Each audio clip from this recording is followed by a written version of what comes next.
Lots and lots of games in the news today, folks. So let's get started with a really great cover here. Stone Saga. This is coming from Out of My Mind Games, which is also a cool name for a company. A cooperative survival game. It's coming out in May of next year, so don't get too excited about it, I suppose. But right. Man, do I love that cover. Although that guy standing on the mountain with the flag at the bottom, yeah, I feel like I've seen that in a game before. I think I've seen it in every fantasy trope. In Ryan Lockett's games or something. Yes. That looks like the cover of maybe Near and Far. Maybe. One of those, either Near, Far, or Now or Never, has a little person in the foreground standing there holding a staff or something like that. And the little doggy next to them, I think that's Near and Far. That's Near and Far, although they're facing a slightly different direction. I'm trying to figure out the perspective here. I guess that is a giant's skeleton rising out of the snow. I hope so, because that's cool. It is beautiful. That is a really cool little string. Actually, see, it has to be because there's trees on the skull. Those might not be trees. It might just be very pointy moss. Those are absolutely trees on that skull. Anyway designers Max, really Brooke, nice. And Luke Eddy. I don't know. I'm really looking forward to this one. I'd like to. It's interesting. It says. Go ahead. I'd like to understand what they mean by a persistent world. It almost sounds like legacy, like things are going to change in the world. Interesting. The idea and the art really turn me on. Yeah, I was going to say the same thing about the persistent world thing. It's just interesting that they're doing that. That's going to be an aspect of the game. Looking forward to this one. All right, we have a bunch of games continuing. Now we go to Zoc. This is a kids game. I do not know the English translation of that. Istaver. But you're hiding some discs there in these grooves and trying to. I guess you're trying to figure out which animals there. You grab the animals that you think are on the bottom. Looks like you drop a bunch of stuff in and try to figure out what's on the very bottom. I like that concept. Okay. And you get slivers in the cardboard to peek through, it looks like. Yeah. Then we have... Cute. Sorry. Then we have they always do bizarre stuff like this is what I was going to say. That this is like such a weird idea. All right. Then there's another man standing with a dog in the border. It's a day for standing and looking at the horizon.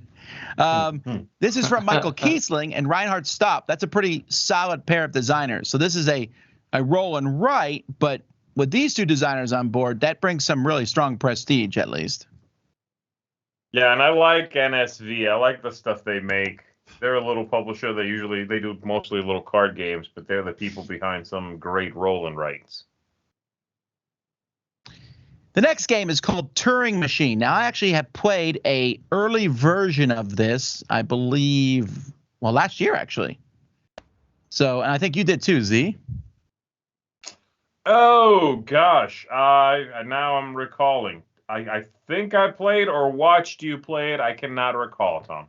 I can recall Zee played it. He did not like it as much as me. He thought it was a little fiddly, and which is true. But you have these cards with these holes punched in them, and there's one solution, but you can rearrange the cards in different ways to try to figure that solution out. It's very, very, very, it is very strong logic-oriented. You just weren't as big of a fan because you thought it was a lot of fiddliness going on. I don't know if that's been knocked out, but it looks cool. And I enjoyed it. Looks cool. Going to be heavy deductions. You can just tell by this. So if you like that, I think this is going to be interesting. Yeah, I didn't think this was light at all when I played it. The next game is obvious. Is a party game that might make the top 25. This is from Gigamic. It's a cooperative game, and you're trying to read everyone else's minds, which has never been done before. So you know what that looks like? That picture there, I don't know if you remember a game called Yes with like 4 or 5 S's. Do not. The little party game of my matching pictures and trying to figure out, like, from clues which two go together, that kind of thing. It gives me that vibe, but I'm loving these illustrations. The way they described the game, it almost sounded like that game with those weird cut cards where you're trying to get people to guess one. One key? Yeah, one key. It sounded a little like that. This is, I'm into this. More party games. This one's from Funny Fox. We're just jumping all over the place. Secret Identity. This is for 3 to 8 players, and you are one of the 8 characters on the table, and you're trying to give clues for your character while guessing other people's character. So you want people to guess your character or not?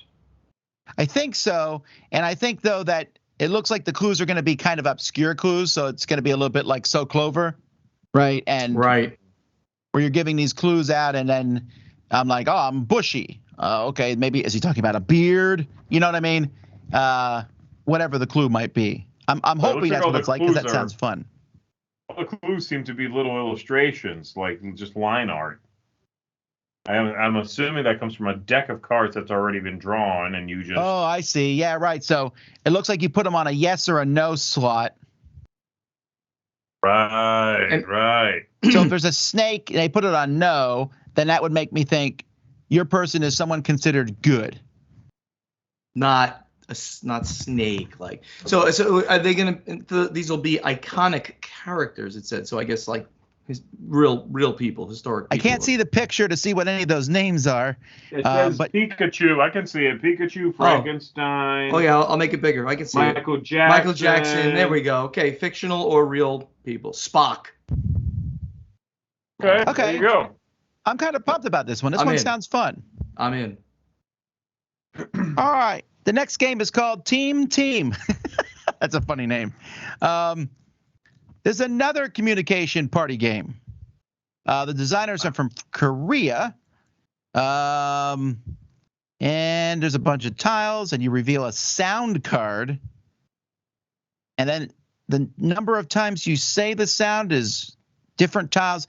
Wow, that sounds confusing. This sounds like that one where you get hit on the head with the caveman club. It is sort of bong, bong, bong. You do one if you have to touch a different tile. Bong, bong. If the builder should switch the tile. Wow. Okay. So, well, very. This is a wait and see. This is a wait and see. We've already seen 3 pretty cool sounding party games, and then this one is I don't know. This is an I don't know for me. I don't know.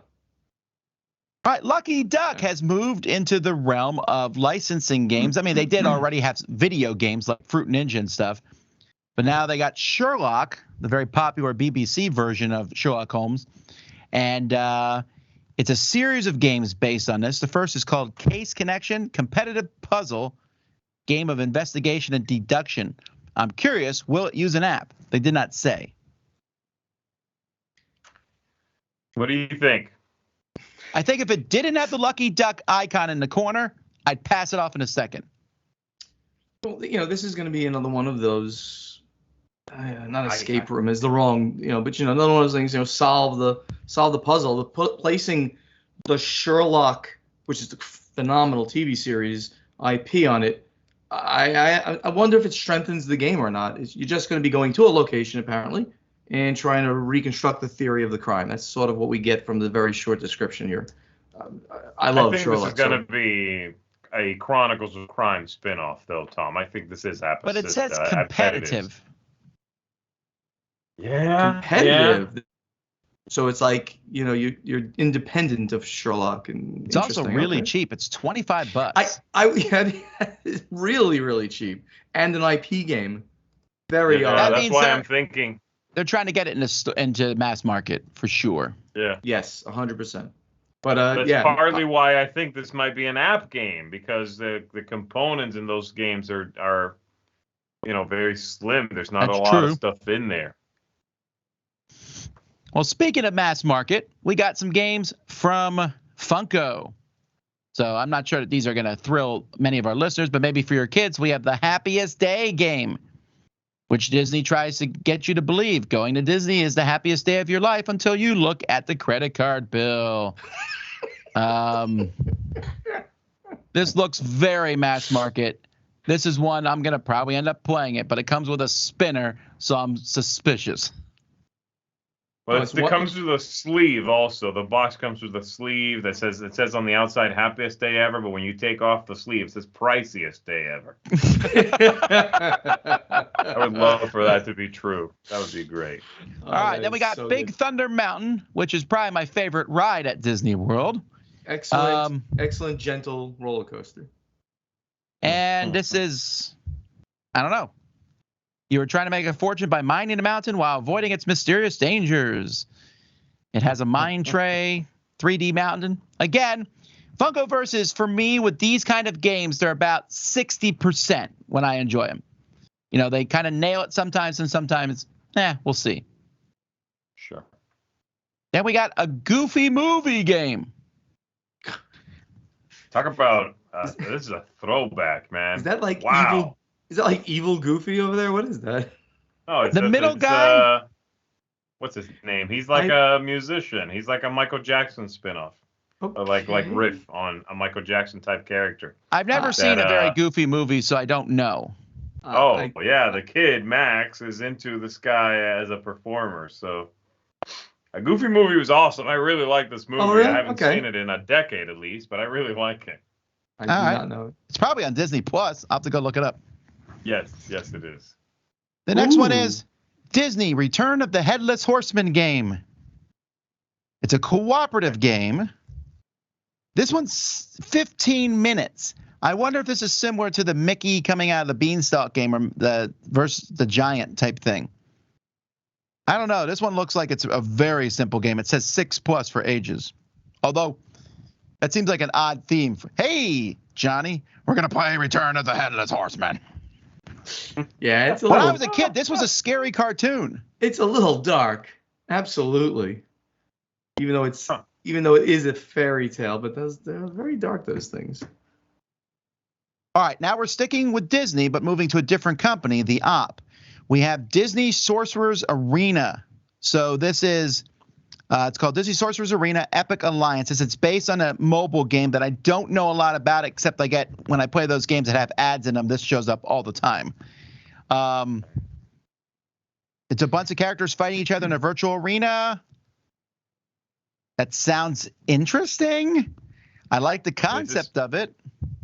Is it supposed to be like an unmatched kind of thing with two characters fighting or several characters fighting? I don't know. I've only seen the ads for the game, but you have these different characters lined up and they do different attacks on each other, at least according to the ads. So maybe it's the same thing here. Like 4-on-4 was, I'm guessing. I don't know. Yeah. Now you said mobile or MOBA? Mobile. Okay. I don't think there is a Disney MOBA game. Yeah, okay. All right, back to Funko. Funkoverse has been a little quiet lately, but they have some new stuff coming out. One is Disney with Peter Pan and Captain Hook. And the other, which looks kind of cool because it looks like the box is in black and white, the Universal Monsters. That's awesome. I really like the way that looks. They went with black and white for everything. The monsters are in grayscale, and the box is in grayscale. That is so neat. It is pretty cool. I'm curious how they picked the monsters. I mean, Dracula, then they picked Bride of Frankenstein over Frankenstein, and then the Creature from the Black Lagoon and Invisible Man. So maybe they'll have another set with some of the other ones come later. Like there's what are they missing? Werewolf. Who's Frankenstein's monster? Who's below Creature from Black Lagoon? Dracula. Who's to the left? Invisible Man. The Invisible Man. He's wrapped up in bandages. No, isn't Dracula on the stairs, the top of the stairs? But then he's again down there. Well, that's a picture, but he's still. Oh, okay. Oh, I can't see that it's.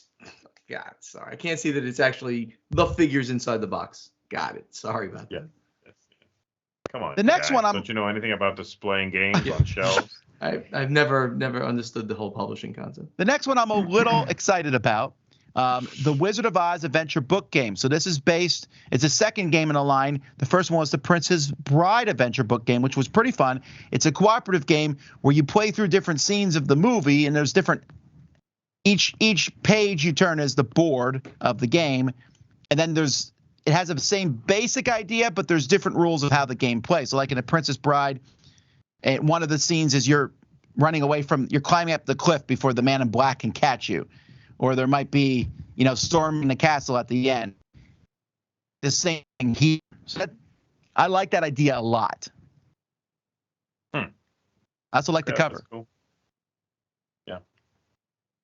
In news that really surprised me here, a new expansion for Sidereal Confluence. And if you can't pronounce Sidereal, well, have fun with bifurcation. Bifurcation is a very common business term. I'm sorry, Thomas, you don't know it. No, it's an odd word.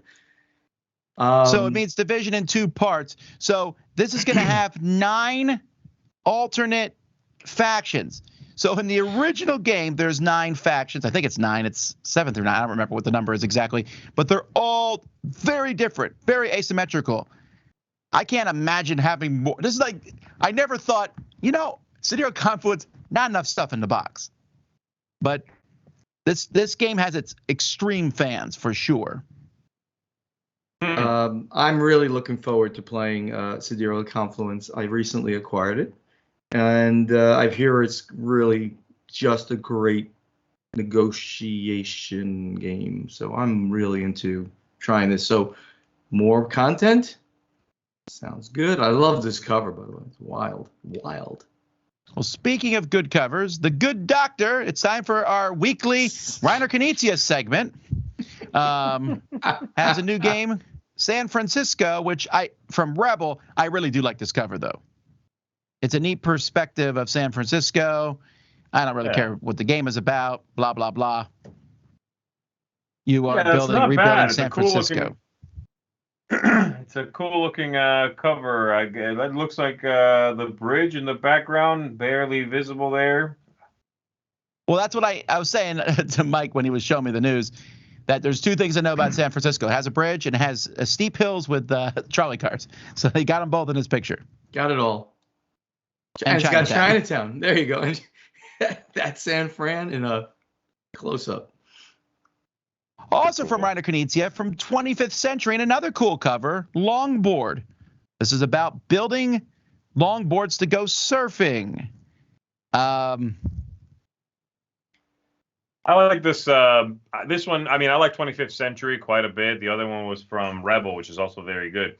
25th Century has been on a bit of a roll for me, but I just like this theme. There's not a lot of games that have this theme. The only other one I can think of off the top of my head is that surfing game from Alan Moon from a decade at least ago, that didn't do so well.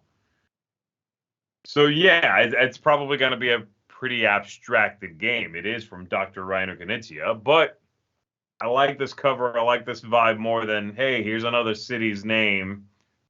Do something in it, it probably could have been anywhere, but this is neat. Well, speaking of neat, I am super excited for Gloomhaven Digital, which is one of the coolest implementations of a board game I've ever seen. Jaws of the Lion downloadable content coming for it. More money.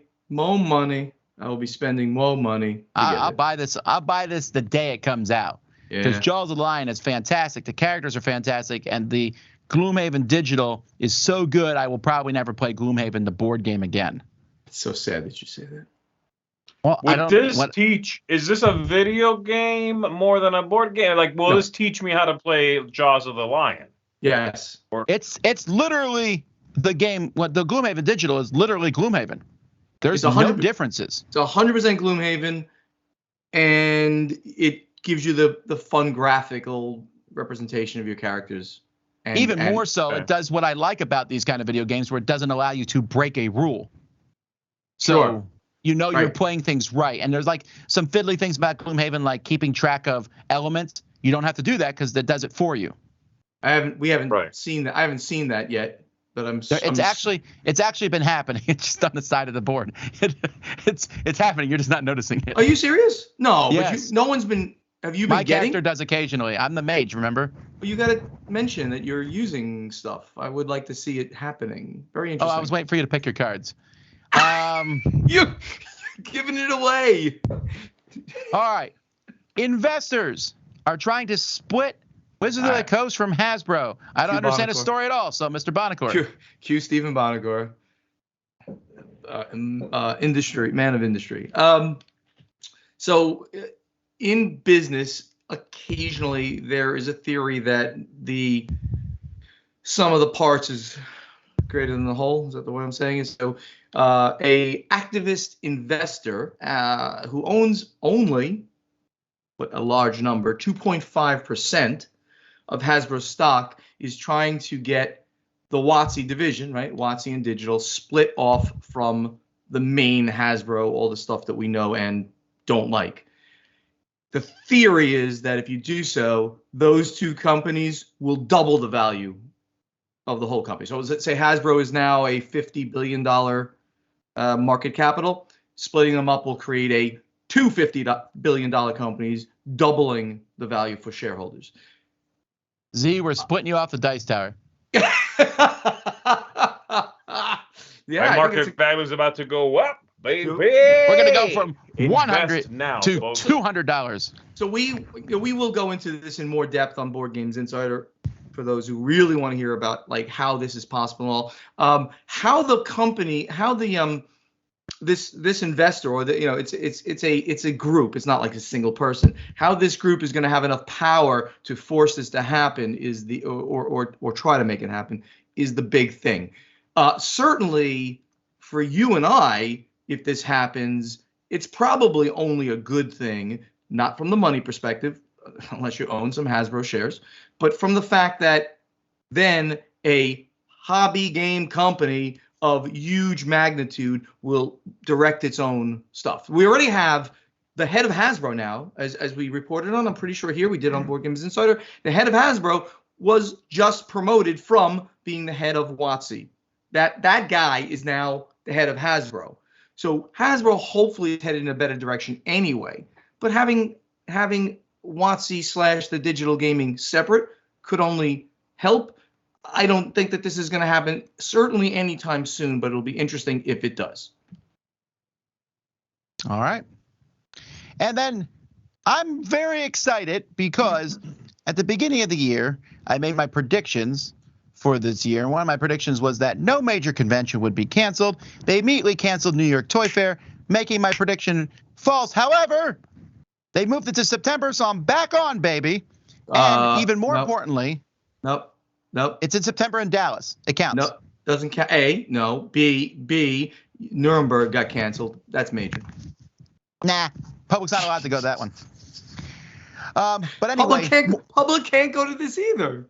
More importantly, the New York Toy Fair is permanently moving to September, which is actually a pretty big deal because it was one of the things that kicked the year off in gaming, and now it's in the middle of, well, everything else that happens that, you know, we got all these other conventions going around. I'm curious how this will change the release of games, even though games are, I know you're going to say this, games are a very small part of this New York Toy Fair. Hobby gaming is a very, very small part of the New York Toy Fair.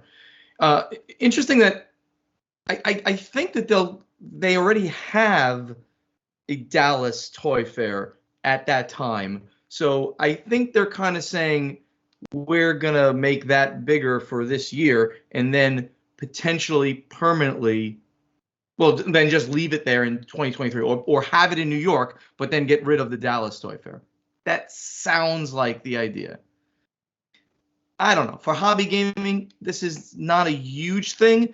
The thing is that people who do go to this, who do make deals with like mass retailers and things like that, are now going to be talking about games that they release the following year, right? So this happens so early in the year, usually in February, and when we all talked about games that were releasing that year for the holiday season. Now you're going to have to talk a quarter, almost a half a year more, September versus February. You're going to have to talk about your releases for the following Christmas season. Going to be very difficult to do that for publishers. All right. Well, I wonder folks, if this kind of, Buonocore, what do you think? Do you think this kind of push will have an adjustment year where we'll see a dip in those kinds of releases you see at, for example, Target for 1 year, while the market skips a beat because this did as well, basically? Now, you know why that probably won't be the case is because anybody who's getting into these stores can get contact with Target separately. You'll have an agent that will get you into Target anyway. So no, I don't think it's going to have much impact, the whole movement and stuff, because this thing is really about, most of this is really about toys and pushing toys to various retailers, and even local smallish ones in New York. Small, like they may have 7 stores across New York City or a bunch of stores across Atlanta, and they go there to find out different games, different mass games and toys they can bring in for the holiday season. Sure. All right, folks. Well, that is the news. We got a few more segments for you.